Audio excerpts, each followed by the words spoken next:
বিশেষভাবে ভাগ্য যেন সুপ্রসন্ন হয়, আমাদের জীবনে হায়াতে এবং রুটি রুজিতে যেন বরকত হয়, কল্যাণ হয়। এই জন্য আমাদেরকে আত্মীয়তার বন্ধনগুলো রক্ষা করতে হবে। আত্মীয়তার সম্পর্ক যে যত বেশি সংযুক্ত রাখবে, আত্মীয়তার সম্পর্কগুলোকে যে যত বেশি জোড়া লাগাবে, রক্ত সম্পর্কে আত্মীয়দের সাথে যাদের যত সুসম্পর্ক থাকবে, আল্লাহ তাআলা তাদের হায়াতে এবং রিজিকে তত বেশি বরকত দান করবেন, তার ভাগ্য তত সুপ্রসন্ন হবে। সহিহ বুখারীর হাদিস, নবী করিম সাল্লাল্লাহু আলাইহি ওয়াসাল্লাম বলেছেন, মান সাররাহু আন ইউবসাতা লাহু ফি রিজকিহি আও ইউনসা লাহু ফি আথারিহি ফালইয়াসিল রাহিমা, যে চায় তার রিজিককে আল্লাহ প্রশস্ত করে দেন, যে চায় তার হায়াতের মধ্যে আল্লাহ তাআলা বরকত দান করুন, এটা যদি কেউ চায়, সে যেন তার রক্ত সম্পর্কে আত্মীয়দের সাথে সুসম্পর্ক বজায় রাখে। রক্ত সম্পর্কে আত্মীয় কারা?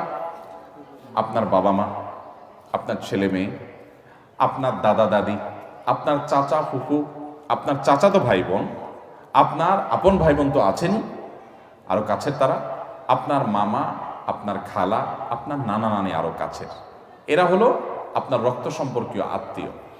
এই আত্মীয়গুলো যাদের সাথে আপনার রক্তের সম্পর্ক আছে, আপনার সাথে আপনার মা, আপনার বাবার রক্তের কানেকশন, অতএব মায়ের দিককার বাবার দিককার যে আত্মীয়গুলো সরাসরি, তারা হলো আপনার রক্ত সম্পর্কীয় আত্মীয়।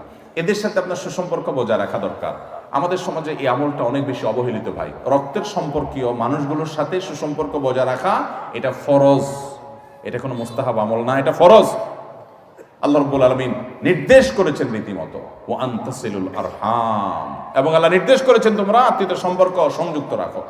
নবী করিম সাল্লাল্লাহু আলাইহি ওয়াসাল্লাম বলেছেন, মান কাতাহু কাতাহুল্লাহ ওয়া মান ওয়াসালাহু ওয়াসালাহুল্লাহ, যে আত্মীয়তার সম্পর্ক রক্ষা করে আল্লাহ তাকে রক্ষা করেন, যে আত্মীয়তার সম্পর্ককে ছিন্ন করে আল্লাহ সুবহানাহু ওয়া তাআলা তাকে ছিন্ন করে দেন।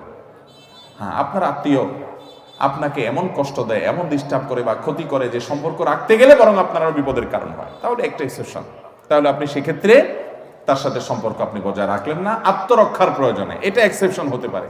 কিন্তু ঠুনকো অজুহাতে কোনো কারণে সে মন খারাপ করেছে, আপনি নিজে থেকে মিশেন, সে মিশতে চায় না, সে অজুহাতে আপনি দূরে থাকবেন না, চেষ্টা করবেন। হ্যাঁ, ওই যে সে আপনার ক্ষতি করে মিশতে গেলে, তাহলে আপনি দূরত্ব বজায় রাখতে পারেন।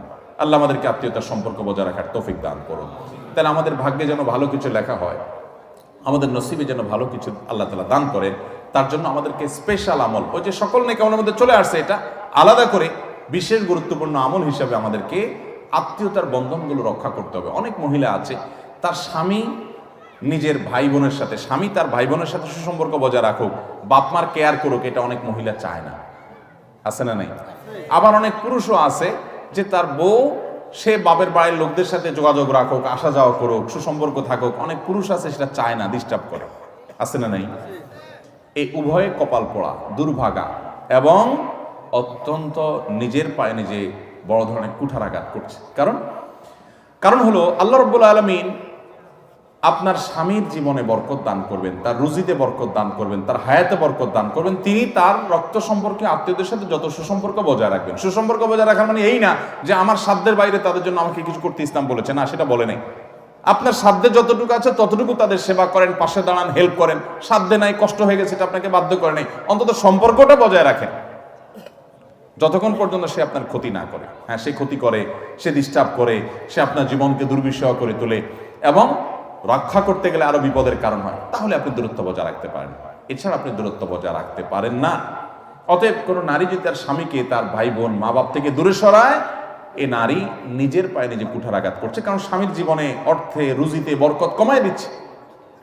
একই কথা পুরুষদের জন্য প্রযোজ্য, যে মেয়েদেরকে তাদের বাবা মা, তাদের আত্মীয় স্বজন, রক্ত সম্পর্কীয় ভাই বোন, তাদের সাথে সম্পর্ক রাখতে যারা বাধা দেয়, এই সমস্ত পুরুষগুলো গুনাহগার হবে, যৌক্তিক কারণ ছাড়া। যে সেখানে সম্পর্ক লাগে তার দিন ক্ষতিগ্রস্ত হয়, তাহলে ভিন্ন কথা হতে পারে।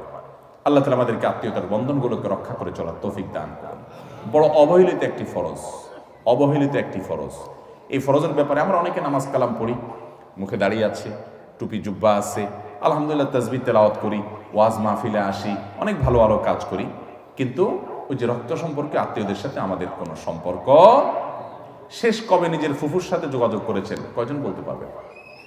এই মজলিসে কয়জন আছেন যে ফুফুর সাথে গত সপ্তাহ, 10 দিন, 20 দিন, 1 মাসের মধ্যে যোগাযোগ করছেন নিজের ফুফুর সাথে?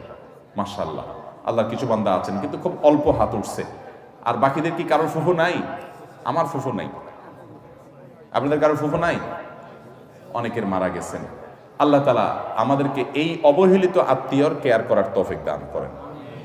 কোনো কোনো ফুফুরা আবার ভাতিজাদের ক্ষতি করে, ঝামেলা করে, তাদের হিংসা করে, সেটা ভিন্ন কথা। কিন্তু আপনি ভাতিজা হিসাবে আপনার জায়গা থেকে আপনি রাখবেন, চেষ্টা করবেন তার সাথে সুসম্পর্ক বজায় রাখার।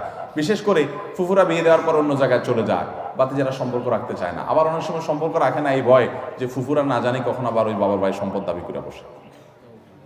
আল্লাহ তাআলা আমাদেরকে আত্মীয়তার সম্পর্কগুলো রক্ষা করার তৌফিক দান করুন।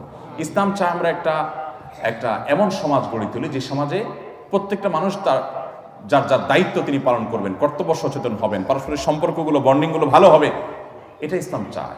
অতএব আমাদেরকে সেটি করতে হবে। তাহলে ভাগ্য সুপ্রসন্ন হওয়ার জন্য দ্বিতীয় আমলের কথা বললাম, স্পেশালি আমাদের রক্ত সম্পর্কে আত্মীয়দের সাথে সুসম্পর্ক বজায় রাখতে হবে। তাহলে আল্লাহ তাআলা জীবনে বরকত দিবেন এবং হায়াতে বরকত দান করবেন।